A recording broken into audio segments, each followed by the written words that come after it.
When it comes to scams and stolen identities, people often imagine a computer hacker typing lines of code and stealing bank accounts by the dozens. But the truth is, scams usually start right here, with a simple phone call, or here with a too good to be true email. And while scams might be getting increasingly complex, there are still some simple tips you can follow to stay safe. We sat down with O'Fallon detective Steve Schneider for common scams we need to be aware of, starting with Craigslist scams. You've got Craigslist scams where you're selling an item on Craigslist. People contact you and offer you far more than what your asking price is. They then ask you to deposit the money and send X amount of dollars back to them. Well, the check is always fraudulent. Their account doesn't exist. And then once you send that money, there's no way to recoup it. Here's how to beat this scam. Always insist on being paid in cash and meet up in a safe public space.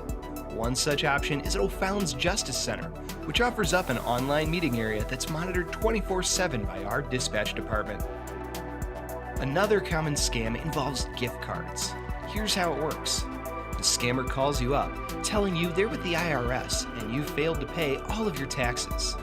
They would dispatch cops to your house, but they're giving you this chance to pay them back right now with iTunes gift cards. Or maybe they say they're with your relative and they're in the hospital with no money. But if you send them an Amazon gift card, they can trade it for whatever they need to get home. No matter what the story is, if you buy a gift card and give it to them over the phone, that money is gone.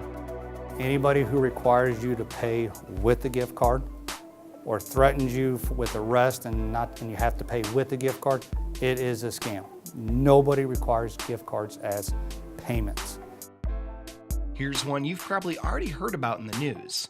According to the Federal Trade Commission, around 9 million Americans will have their identity stolen every year. While you can't always prevent scammers from getting your identifying information, you can take steps to minimize their effects. Your social security number, date of birth, and name is used to open up a credit card account. And then that credit card is then used to make purchases all over the United States. If something like that does happen, obviously contact the credit institution right away, have the card canceled, and then go ahead and make the police report so we as a department can follow up with it. When it comes to scams, it's important to stay vigilant. You can stay up to date on the latest scams by heading to the FTC's Scam Alert website listed on the screen. But even if you're confronted with an unfamiliar situation, remember to trust your gut. If it seems unusual or too good to be true, it usually is. If you get a phone call and you feel like something's weird, trust your sixth sense. Trust it. Trust your gut feeling. Because as long as you trust your gut feeling, you're going to be okay.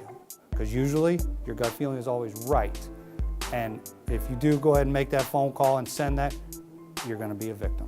Trust your instincts.